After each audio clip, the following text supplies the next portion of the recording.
Network, the solution for humanity. Who is going to take care of the wives? Why God created us? What is cosmic energy? The religion is the solution for the things happening all around the world. Jihad does not mean any war fought by any Muslim. Jihad basically means to strive to struggle. The Hindus and the Muslims will be united. He is not cosmic energy, he is more superior than that. Quran gives you the solution to the problems of humankind, not that we shall despise each other. That according to Japan, India will be the superpower of the world. We will be a superpower, will be far superior to the Americans.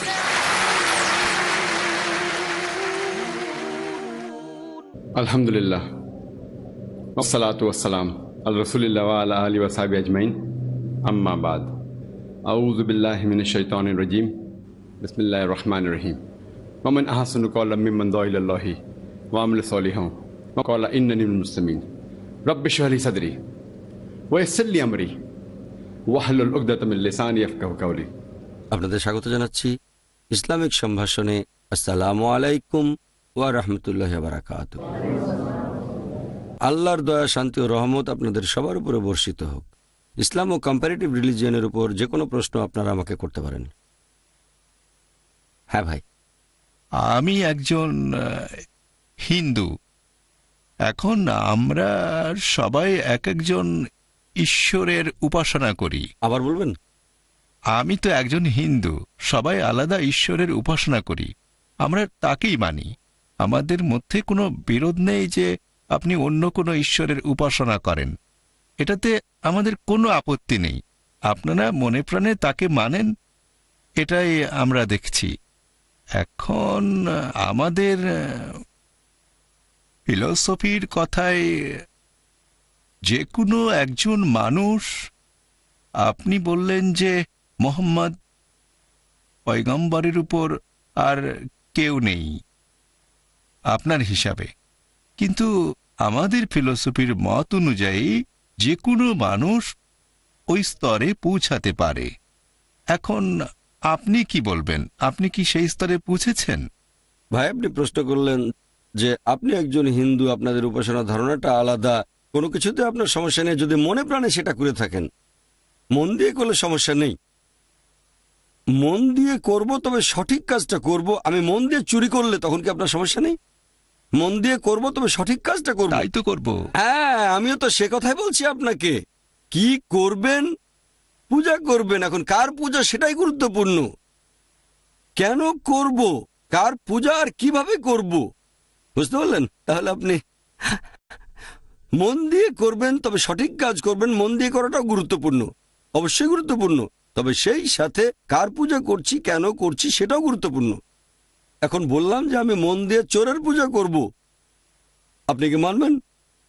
আমি মন দিয়ে পূজা করব রাবণ অথবা কোনো চোরকে, আপনি কি মানবেন? তখন বলবেন ও তো রাক্ষসের পূজা করে। সেটা তো ভুল হবে। হ্যাঁ, সেটা অবশ্যই ভুল। আপনি কি সেটা মানবেন? মানতে পারি। আচ্ছা, মানবেন, কিন্তু বলবেন তার অবস্থান নিচে, সে উপরে না। আমরা চাই সব মানুষই উপরে থাকুক। এখন আপনি উপরে থাকবেন না নিচে থাকবেন? উপরে, মাশাআল্লাহ। আমিও চাই যেন আমি উপরে থাকি। হ্যাঁ, তাহলে আমরা মন দিয়ে কাজ করব, তবে সঠিক কাজটা করব। একটা সঠিক কাজ দুটো পদ্ধতিতে করা যেতে পারে, একটা ভালো কাজ দুই পদ্ধতিতে করা যেতে পারে। দুটোই সঠিক হলে আমরাও মেনে নেব। এবার আপনার প্রশ্নে আসি যে আমার কথা অনুযায়ী আমি আগে বলেছিলাম নবী মুহাম্মদ সাল্লাল্লাহু আলাইহি ওয়াসাল্লাম সবার উপরে, তার মানে আল্লাহ তাআলার নিচে। এটাই বলেছিলাম। আল্লাহর পরে তিনি এক নম্বর। এটা হচ্ছে আদেশ পালনের ক্ষেত্রে। তারপর আছেন সাহাবাগণ, নবীর সহচর। এখন প্রশ্ন ছিল আপনাদের ফিলোসফিতে একজন মানুষ যে কোনো স্তরে পৌঁছাতে পারে। আপনি বললেন নবী মুহাম্মদের স্তরে আমি পৌঁছাতে পারবো কিনা? কখনো না। আমি সেখানে পৌঁছানোর চেষ্টা করব, চেষ্টা করা উচিত, তবে পৌঁছাতে পারবো না। কেন পৌঁছাতে পারবো না? কারণটা আমি জানি, তিনি ছিলেন আল্লাহর রাসূল। কেন পৌঁছাতে পারবো না? এটা উল্লেখ করা হয়েছে হাদিসে যে নবী রাসূলগণ সর্বোচ্চ স্তরে। যদি আল্লাহকে বিশ্বাস করি, যদি কোরআনকে বিশ্বাস করি, আর যদি মানি যে নবীর আদেশগুলো আমাদের পালন করতে হবে, পবিত্র কোরআন এবং হাদিস থেকে আমরা জানতে পারি যে মানুষের মধ্যে সর্বোচ্চ স্তরে আছেন নবী রাসূলগণ। আমি নবী রাসূল নই কেন? আল্লাহ পরিষ্কার করে বলেছেন, এটা সূরা আহজাব অধ্যায় নম্বর 33 আয়াত নম্বর 40। মা কানা মুহাম্মাদুন আবা আহাদিম মির রিজালিকুম ওয়ালাকিন রাসূলুল্লাহ ওয়া খাতামুন নবিয়্যিন ওয়া কানা আল্লাহু বিকুল্লি শাইইন আলিমা। যে নবী মুহাম্মদ সাল্লাল্লাহু আলাইহি সাল্লাম তোমাদের মধ্যে কোনো পুরুষের পিতা নন, বরং তিনি আল্লাহ প্রেরিত রাসূল এবং নবুয়তের সিলমোহর। আল্লাহ সকল বিষয়ে সবকিছু জানেন। নবী মুহাম্মদের পরে কেউ নিজেকে নবী রাসূল বলে দাবি করলে তাকে ডাক্তার দেখাতে হবে। কেন? এই বইটা পরীক্ষা করা হয়েছে। যখন আপনি জানতে পারবেন যে গণিতের অমুক বইটা বিশুদ্ধ, সেটাকে পরীক্ষা করে দেখেছেন, তাহলে সেই বইয়ের কথাগুলো আপনাকে মানতে হবে। যদি ভুল না হয়ে থাকে, তাহলে এই পবিত্র কোরআন আর সহিহ হাদিস আমাদের বলছে যে কোনো মানুষ নবী রাসূলগণের স্তরে পৌঁছাতে পারবে না। এখন যদি বলি যে না পারবো আমি, হ্যাঁ পৌঁছানোর চেষ্টা করব। চেষ্টা করার শুরুতে হয়তো ছিলাম নিচের স্তরে, তারপর 20%, 30%, 40% এভাবে উপরে উঠবো। তাদেরকে অনুসরণের চেষ্টা করব যাতে করে পালন করতে পারি 100%। যেমন ধরেন ক্লাসের টিচার সবাইকে বললেন যে ইংরেজি পরীক্ষায় কেউ 100% নম্বর পাবে না, কেন? কিছু নিয়ম আছে, গণিত 100 পেতে পারে। ঠিক, তাহলে আমরা বুঝতে পারছি যে পবিত্র কোরআন ও হাদিস পরিষ্কার করে বলেছে যে কোনো মানুষ কখনোই নবী রাসূলগণের স্তরে পৌঁছতে পারবে না। তারা সবাই আল্লাহ তাআলার মনোনীত দূত। আমরা চেষ্টা করব কাছাকাছি যাওয়ার, কাছাকাছি যেতেও পারি, তবে সে স্তরে পৌঁছতে পারবো না। আর আপনাদের হিন্দু ফিলোসফিতে দেখবেন প্রেরিত দূতের স্তর শুধু নয়, আপনারা ঈশ্বরের স্তরেও পৌঁছে যেতে পারবেন। তাহলে আপনি ঈশ্বর হলে তো মানুষ আপনার পূজা করবে। ঠিক ঠিক না বে ঠিক? কি বলবেন? আপনারাও চাইলে ঈশ্বর হতে পারবেন, ঠিক না বে ঠিক? আপনি ঈশ্বর হতে পারবেন? ভাই আপনি কি ঈশ্বর হতে পারবেন? না, সেটা তো পারবো আরে না। পারবেন না কেন? আর লাগাম টানছেন কেন? অনেক সীমাবদ্ধতা আছে নাকি? কি বলবেন? ঈশ্বরের প্রিয় হতে পারি। প্রিয় হবেন, ঈশ্বর হতে পারবেন না। আপনি ঈশ্বর হতে পারবেন না কেন? নবী রাসূলে গিয়ে থেমে যাচ্ছেন কেন? ঈশ্বর হতে পারবেন না কেন? কেন? খোদার সাথে শাদী হতে হবে। খোদার সাথে শাদী হতে হবে। শাদী হতে হবে? হ্যাঁ, খোদার কেন শাদীর প্রয়োজন হলো? সন্তান জন্ম দেওয়ার জন্য? এখানে শাদী না, না, শাদী মানে আসলে শাদী বলতে আপনি আসলে এরকম বোঝাচ্ছি বুঝিয়েছেন না। ভক্তি হ্যাঁ, করার কথা, ভক্তি করা। কিন্তু এটাকে শাদী করা বলবেন না। আমি ওইভাবে কথাটা বলিনি, আসলে আচ্ছা, বলেছি তাহলে ভক্তি করা। আপনার কথাটা ঠিক আছে, আপনি ভক্ত হতে পারবেন। তবে একটা কথা, ইসলাম আর হিন্দুইজমের মধ্যে একটা পার্থক্য হচ্ছে আপনাদের ধর্মে জাগতিক সব কিছু ছেড়ে দিতে হবে, সব দুনিয়াদারির সব কিছু বাদ দিয়ে দেবেন। ইসলাম অনুযায়ী দুনিয়াদারি সেটাও ধর্মের একটা অংশ। আপনি শাদী না করলে ভালো মুসলিম হতে পারবেন না, আপনাকে দুনিয়াদারি সামলাতে হবে। কিন্তু আপনারা হিন্দুইজমের অনুসারীরা বলেন যে সব কিছু ছেড়ে দিতে হবে। ছেড়ে দেবেন না, সবকিছু একসাথে করাটাই হচ্ছে পরীক্ষা। যদি আমি এভাবে বলি যে স্কুলে পড়াশোনা করব কিন্তু সেখানে অন্য আর কোনো সাবজেক্ট পড়বো না, শুধু ম্যাথমেটিক্সই আমি করে যাব, বিজ্ঞান পড়বো না, ইতিহাস পড়বো না, ভূগোল পড়বো না, বাংলা পড়বো না, শুধু অঙ্ক করব, তাহলে তো ফেল করব। হ্যাঁ, আমি অঙ্কে বিশেষজ্ঞ হতে পারি, তবে ইতিহাসে অন্তত পাশ করতে হবে 35%, বিজ্ঞানে তো কমপক্ষে 35% পেতে হবে। একটাতে বিশেষজ্ঞ হলেও অন্তত বাকিগুলোতে পাস তো করতে হবে। আমি যখন মেডিকেল কলেজে পড়তাম তখন করেছিলাম MBBS, তারপর স্পেশালাইজ করলে MBBS এর পরে সেটা হতে পারে MD বা হার্টের উপর বিশেষজ্ঞ DM। তাহলে হার্ট সম্পর্কে অনেক জানতাম, ব্রেন সম্পর্কেও কিছুটা জানতাম, কিন্তু ব্রেনের ব্যাপারে কিছুই না জানলে হার্টের চিকিৎসা করবো কিভাবে? আমি ব্রেন সম্পর্কে বেসিক জ্ঞান থাকলেই তো হার্টের চিকিৎসা করতে পারবো। ইসলাম ধর্ম একই রকম লজিক্যাল। আমি হতে চাই একজন ফুল টাইম দায়ী, কিন্তু যদি বলি দায়ী হওয়ার জন্য আমি বিয়ে করব না, আমি এখানে আল্লাহর সাথে বিয়ের কথা বলছি না, একটা মেয়ের সাথে, একজন নারী, বিয়ে করব না, সন্তান নেব না, কিছুই করব না, আমি শুধু দাওয়া দেব, এটাও ঠিক না। দাওয়া দেন, তবে পাশাপাশি আপনার জন্য ফরজ যে আপনি একজন ভালো স্বামী হবেন, ভালো বাবা হবেন, একজন ভালো ছেলে। যদিও পৃথিবীর সবচেয়ে ভালো ছেলে না হও, তবুও বেশি না হলে কমপক্ষে 35% তো হও, বুঝলেন? সবচেয়ে ভালো স্বামী হতে পারবেন না, কমপক্ষে 35% তো হওয়ার চেষ্টা করেন। আমি সবচেয়ে ভালো পিতা নই, কিন্তু কমপক্ষে 35% তো হওয়ার চেষ্টা করেন। দাওয়ার উপর স্পেশালাইজেশন। সেজন্য ইসলাম ধর্মে আল্লাহর অবস্থানে, আপনি বলতে পারেন ঈশ্বরের অবস্থানে পৌঁছানো যাবে না। কেন? কারণ আপনি চাইলেও ঈশ্বর হতে পারবেন না। সর্বশক্তিমান ঈশ্বর কোনো মানুষ নন, সেজন্য পৌঁছাতে পারবেন না। নবী রাসূলগণ মানুষ, তবে তারা আল্লাহ তাআলার মনোনীত। আল্লাহ তাআলা এই মানুষদের মনোনীত করেছেন। এরা হচ্ছেন সর্বোচ্চ স্তরের মানুষ, তবে তারা মানুষ, আল্লাহ বা ভগবান নন। আমরা তাদের পূজা করব না, তাদের উপাসনা করব না, তাদের ইবাদত করব না, তাদের সম্মান করব, তাদের কথাগুলো মেনে চলব। এই হচ্ছে পার্থক্য। কিছু মনে করবেন না। আপনি শাদীর কথা বললেন, ভক্তির কথা বললেন, দেবদাসীদের নাম শুনেছেন? দেবদাসী কি শুনেছেন? হ্যাঁ, আগে ছিল। দেবদাসীরা কি করে? দেবদাসীদের বিয়ে হতো দেবতার সাথে, হ্যাঁ, আর যেত কার সাথে? হিমালয়ে যেত সাধু সন্ন্যাসীরা। দেখেন এগুলো পরিসংখ্যান। সাধু সন্ন্যাসীরা হিমালয়ে যেত তপস্যা করার জন্য। কার তপস্যা? ঈশ্বরের। তার পেছনে দেবদাসীরা যেত। কারণটা কি? এরকম নিয়ম কানুনগুলো তো বদলায়। হ্যাঁ, কিন্তু এখানে আপনি দেখেন বিয়ে হয়েছে ঈশ্বরের সাথে আর যাচ্ছে সন্ন্যাসীদের সাথে। কি জন্য? এজন্য আল্লাহ পবিত্র কোরআনে বলেছেন, এটা আছে সূরা রুম সূরা নাম্বার 30 আয়াত নাম্বার 21, আল্লাহ নারী পুরুষের মধ্যে পারস্পরিক ভালোবাসা দিয়েছেন। আপনি যদি কোনো মেয়েকে দেখেন আপনার যৌন অনুভূতিগুলো জেগে উঠবে। কিছুই না হলে আপনাকে ডাক্তারের কাছে যেতে হবে। আপনি যদি বলেন কত মেয়ে দেখেছি, সারাদিন ধরে দেখেছি, আমার তো কিছুই হয়নি, তাহলে সমস্যা আছে। এই কারণে এসেছে হিজাব। পবিত্র কোরআন বলছে সূরা আহজাব অধ্যায় নম্বর 33 আয়াত নম্বর 59 যে হে নবী, তোমার স্ত্রীগণ আর কন্যাদের বলো এবং মুমিন নারীদেরকে যখন তারা বাইরে যাবে তখন যেন চাদর দিয়ে শরীর ঢাকে, এতে করে তাদের সহজে চেনা যাবে এবং তাদেরকে উত্ত্যক্ত করা হবে না। তাহলে পবিত্র কোরআন আমাদের বলছে যখন মহিলারা বাইরে যাবে তখন তারা চাদর দিয়ে শরীর ঢাকবে, পুরো শরীর ঢাকা থাকবে, শুধু মুখমণ্ডল আর হাতের কবজি বাদে। খ্রিস্টান ধর্মগ্রন্থ বাইবেলেও কথা বলা হয়েছে মাথা ঢেকে রাখো। হতে পারে যে ডেভিড ভাই বাসায় গিয়ে তার স্ত্রীকে বলবেন বাইবেল বলছে মহিলাদের মাথা ঢেকে রাখা উচিত। হয়তো উনি বলবেন তার বোনকে, তার মাকে যে আমি জানি বাইবেল বলছে তোমরা শালীনভাবে পোশাক পরবে, যেমন মা মেরি। হয়তো উনি বলবেন তার বোনকে আগামীকাল বা আজকেই, অথবা তার মাকে, যদি বিয়ে করে থাকেন, আমি জানি না আপনি বিয়ে করেছেন কিনা, হয়তো স্ত্রীকে বলবেন এই কথাটা আছে আমাদের বাইবেলে, শালীনতা। একই কথা বলা হয়েছে বেদে। বেদ পড়েছেন? ঋগ্বেদে বলা হয়েছে ব্রহ্মা তোমাদের সৃষ্টি করেছেন নারী রূপে, অতএব দৃষ্টি অবনত করো এবং মাথা ঢেকে রাখো, কাপড় দিয়ে মুখ ঢাকো। আপনাদের বেদে কথা বলা হয়েছে। তাহলে হিন্দু ধর্মগ্রন্থ বেদও বলছে যে মহিলাদের মাথা কাপড় দিয়ে ঢেকে রাখতে হবে, তাদের দৃষ্টি নিচু রাখতে হবে। আমার ভিডিও ক্যাসেট দেখতে পারেন, হিন্দুইজম ইসলামের মধ্যে সাদৃশ্য। এটা কি আপনি দেখেছেন? না, প্লিজ ওনাকে একটা ভিডিও সিডি দেবেন, হিন্দুইজম ইসলামের সাদৃশ্যের সিডিটা ওনাকে দিয়ে দেবেন। আর আমি খ্রিস্টান ধর্ম সম্পর্কে আরো 3-4 ঘন্টা বলে যেতে পারবো, হিন্দুইজম সম্পর্কেও সাদৃশ্যগুলো।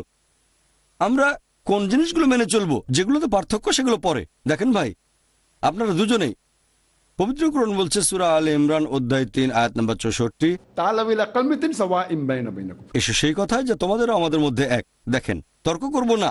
বাইবেল ঈশ্বরের বাণী নাকি কোরআন আল্লাহর বাণী, আপাতত এটা আমরা মুলতবি রাখি। বেদ ঈশ্বরের বাণী অথবা বাণী না, এসব পরে। আপনি মানেন বেদ ঈশ্বরের বাণী, ভালো। আপনি মানেন বাইবেল ঈশ্বরের বাণী, আছে, ভালো। আমি মানি কোরআন আল্লাহর বাণী। যেগুলো কমন আসেন সেগুলো আমরা মেনে চলি, সিম্পল। যেগুলোতে পার্থক্য সেগুলো নিয়ে চিন্তা করবো আগামীকাল। অন্তত যে জিনিসগুলো কমন, বাইবেল বলছে ঈশ্বর একজন, বেদ বলছে ঈশ্বর একজন, কোরআন বলছে আল্লাহ একজন, তাহলে আল্লাহ একজন। বাইবেল বলছে মূর্তি পূজা করো না, বেদ বলছে মূর্তি পূজা করো না, কোরআন বলছে মূর্তি পূজা করো না, আমরা মূর্তি পূজা করি না। বাইবেল বলছে নবী মোহাম্মদ সাল্লাল্লাহু আলাইহি ওয়াসাল্লাম আসবেন, বেদ বলছে নবী মোহাম্মদ সাল্লাল্লাহু আলাইহি ওয়াসাল্লাম আসবেন, কোরআন বলছে মোহাম্মদ হলেন সর্বশেষ চূড়ান্ত রাসূল, তাই আমরা নবী মোহাম্মদকে মানি। বাইবেল বলছে যে মহিলারা শালীনভাবে পোশাক পরবে, মাথা ঢেকে রাখবে। বেদও বলছে, কোরআনও বলছে মহিলারা শালীন পোশাক পরবে। বাইবেল বলছে মদ পান করো না, বেদ বলছে মদ পান করো না, কোরআন বলছে মদ পান করো না, আমরা মদ পান করি না। বাইবেল বলছে শূকরের মাংস খেও না, মনুস্মৃতিতে আছে শূকরের মাংস খেও না, আমরা শূকরের মাংস খাই না। তাই আসেন অন্তত সেই জিনিসগুলো মেনে চলে যেগুলো আমাদের মধ্যে কমন। পার্থক্য নিয়ে পর আলোচনা করব। আমাদের মধ্যে যে জিনিসগুলো কমন, আসেন আমরা সেগুলো মানার চেষ্টা করি পুরো মন দিয়ে, মন প্রাণ দিয়ে। কি ঠিক বলেছি না?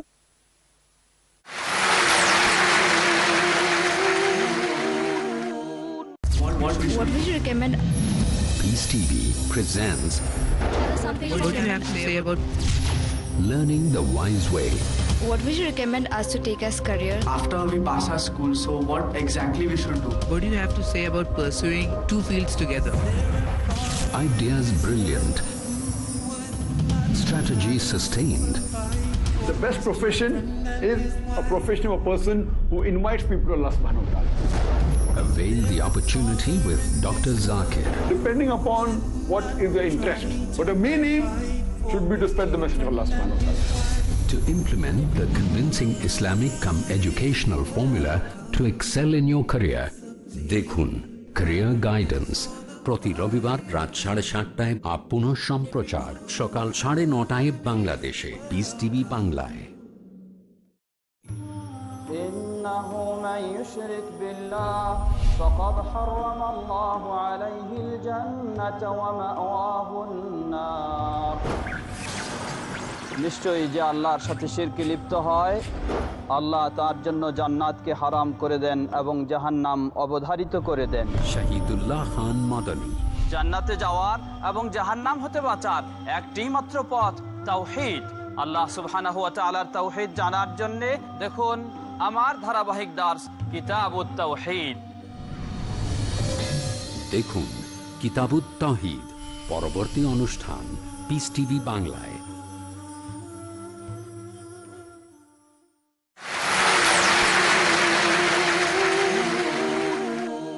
এবার কোনো বোনকে প্রশ্ন করবেন। একবার একজন খ্রিস্টানের সাথে কোরআন আর বাইবেলের বৈজ্ঞানিক তথ্যগুলো নিয়ে কথা বলছিলাম। তিনি বলেছিলেন খ্রিস্টান ধর্মে আদি পাপের কথা আছে, আর বাইবেলে বলা হয়েছে যদি কেউ কোনো খারাপ কাজ করে তাহলে তার 7টা প্রজন্ম সেই বোঝা বহন করবে। বর্তমানে কিছু অসুখ আছে, যেমন ডায়াবেটিক্স। এটা একটা বংশগত রোগ। এতে করে আদি পাপের ধারণাটা প্রতিষ্ঠিত হচ্ছে। কিভাবে এই যুক্তি খণ্ডাবো? বোন, আপনি একটা যুক্তির কথা বললেন যে আপনার এক খ্রিস্টান বন্ধু যুক্তি দেখিয়ে বলেছেন যে কেউ কোনো পাপ করলে তার 7 প্রজন্ম সেই বোঝা বহন করবে, আর এটা এখন প্রতিষ্ঠিত সত্য যে ডায়াবেটিস একটা বংশগত রোগ। হয়তো তার দাদার দাদার দাদা বা দাদি কোনো পাপ করেছিলেন, এটা তার শাস্তি। বোন, যদি বাইবেল পড়েন, আমি জানি না বাইবেলে এই 7 প্রজন্মের কথা কোথায় আছে, তবে বাইবেলে পরিষ্কার বলা হয়েছে বুক অফ ইজিকিয়েল অধ্যায় নম্বর 18 অনুচ্ছেদ 20, যে আত্মা পাপ করবে সে মারা যাবে। পুত্রের পাপের বোঝা পিতা বহন করবে না, পিতার পাপের বোঝাও পুত্র বহন করবে না। পুত্রের পাপের বোঝা পিতা বহন করবে না, পিতার পাপের বোঝাও পুত্র বহন করবে না। মন্দ লোকের মন্দ তার সাথে থাকবে, ন্যায়নিষ্ঠের ভালো কাজও তার সাথে থাকবে। তবে যে মন্দ সে যদি সুপথে ফিরে আসে তাহলে সে মারা যাবে না।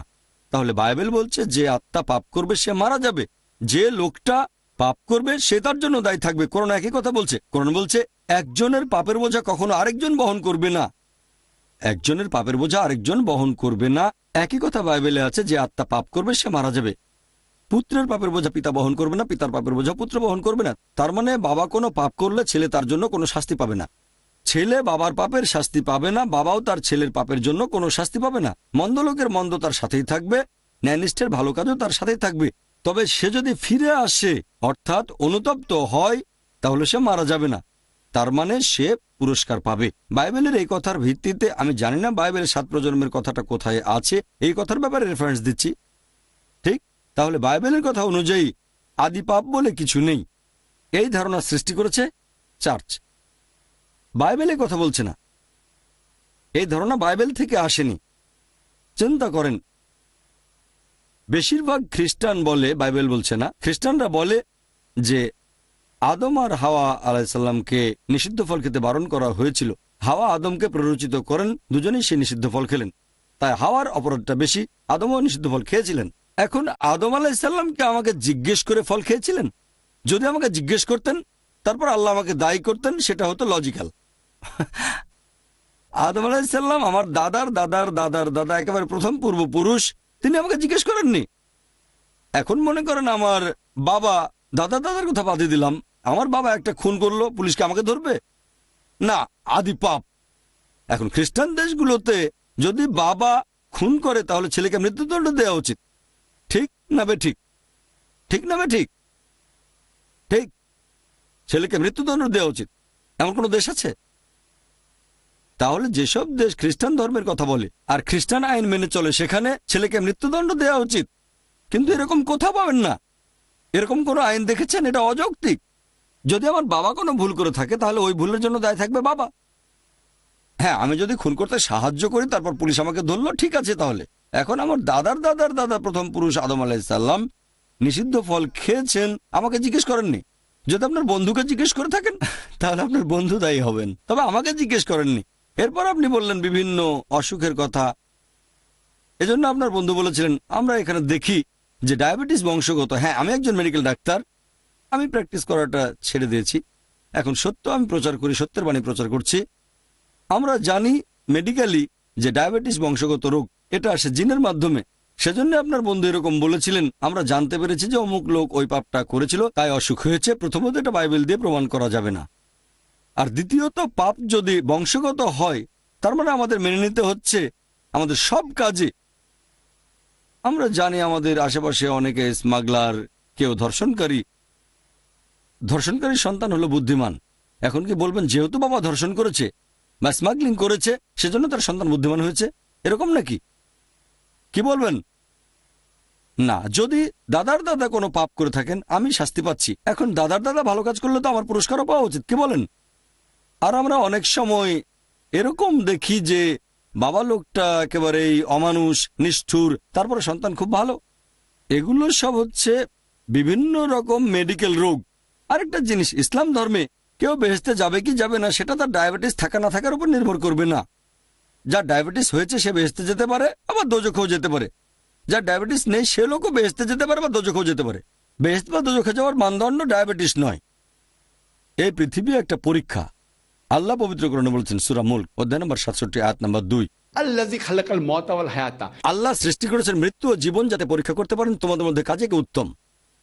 তাহলে এটা একটা পরীক্ষা, আল্লাহ আমাদের পরীক্ষা করছেন। পবিত্র কোরআনে বলা হচ্ছে, আমি কিছু মানুষকে পরীক্ষা করি ভয় দিয়ে, কাউকে ক্ষুধা দিয়ে, আবার কাউকে মৃত্যু দিয়ে, কাউকে অসুখ দিয়ে, কাউকে সম্পদ দিয়ে। আল্লাহ পবিত্র কোরআনে বলেছেন এটা আমাদের পরীক্ষা। এখন এই পরীক্ষা আসতে পারে বংশগতভাবে, আবার বাইরে থেকেও। এইডস, কিছুদিন আগে একটা রিসার্চ হয়েছিল যে সমকামিতা নাকি বংশগত। সমকামিতা বংশগত হলে এখানে দায়ী কে? আল্লাহ, আমরা নই। এখন সমকামিতা তো পাপ। পরে জানা গেল এই রিসার্চটা বানোয়াট। যে লোক এই থিওরি দাঁড় করাতে চেয়েছিল সে নিজেই একজন সমকামী।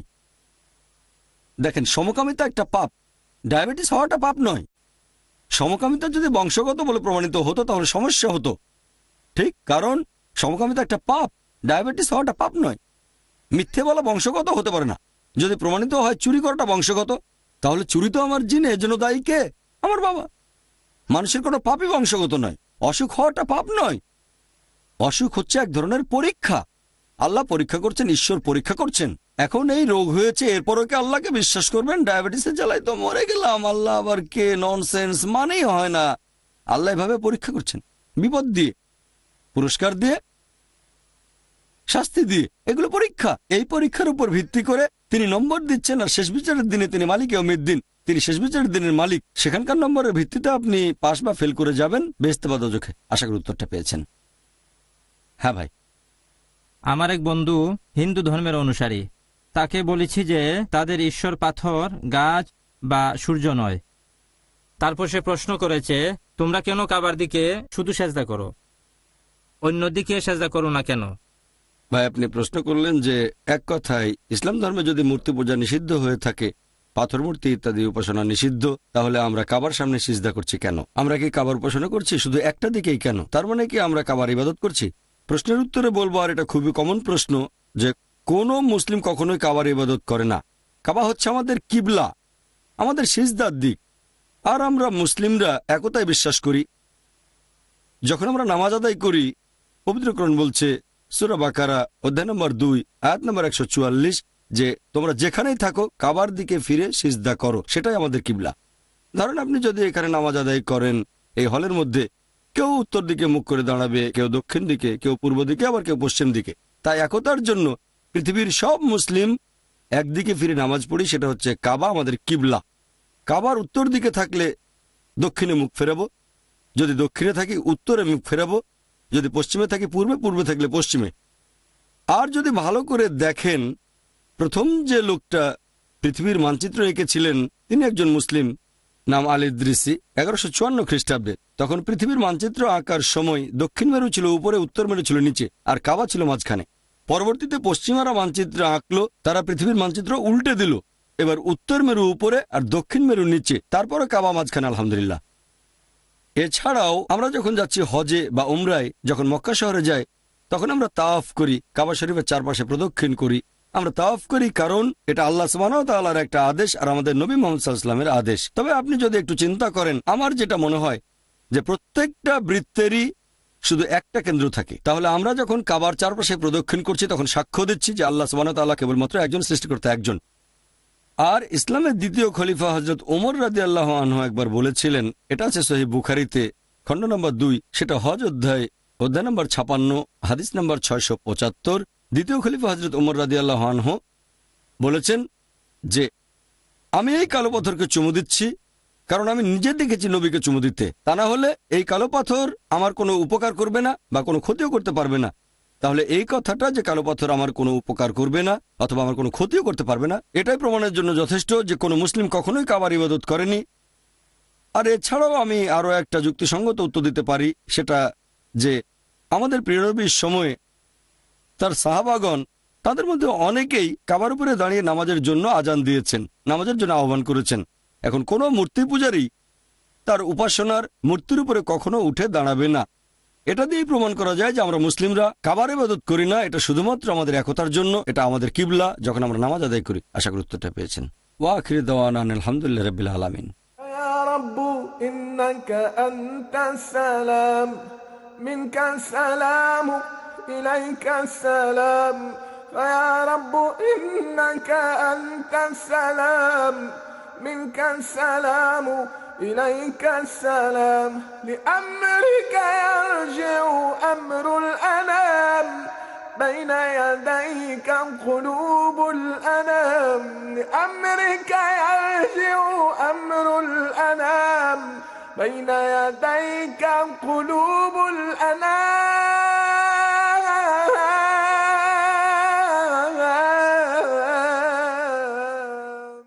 ফিল্টার করলে পানি বিশুদ্ধ হয়, ডায়ালাইসিস করলে রক্ত বিশুদ্ধ হয়, তাপ দিলে সোনা বিশুদ্ধ হয়।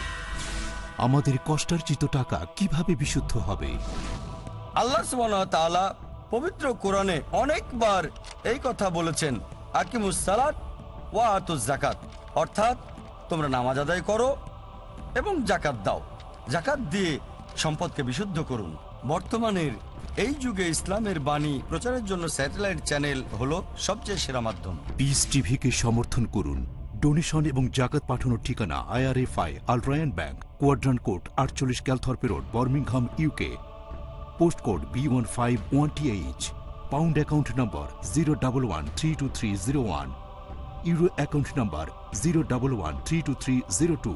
US dollar account number 011-32303। Short code 300083। Swift BIC code IBOBZB22। IBAN GB52 LOYD 30963401 024192। টেলিফোনে টাকা ট্রান্সফারের জন্য কল করুন 442082424321। টাকা পাঠিয়ে আমাদের ইমেল করুন admin@peacetv.tv। আপনার দায়িত্ব পালন করে পুরস্কার নিশ্চিত করুন। যাকাত দিয়ে এই দায়িত্ব পূরণ করুন। Piece TV.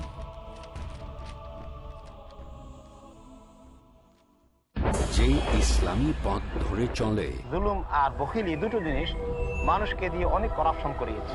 তাকে আল্লাহ পছন্দ করে। বেশি বখিল না হওয়া, বেশি খরচ না করে।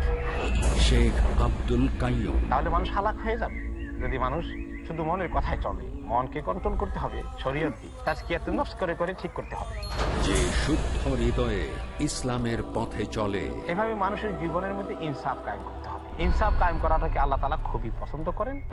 ঈমান কি না দেখে আল্লাহর ভয় উপলব্ধি করা, এটাই তো আসল ঈমান, এটাই আসল তাকওয়া। করুন শুধু আল্লাহ তাআলার উপর ভরসা, কেননা আল্লাহ তাআলা সবার উপর রক্ষাকারী। দেখুন আল্লাহ তাআলা সবার উপর রক্ষাকারী। আজ সন্ধ্যা 6:30 বা পুনঃ সম্প্রচার দুপুর 12:30 বাংলাদেশে পিস টিভি বাংলায়।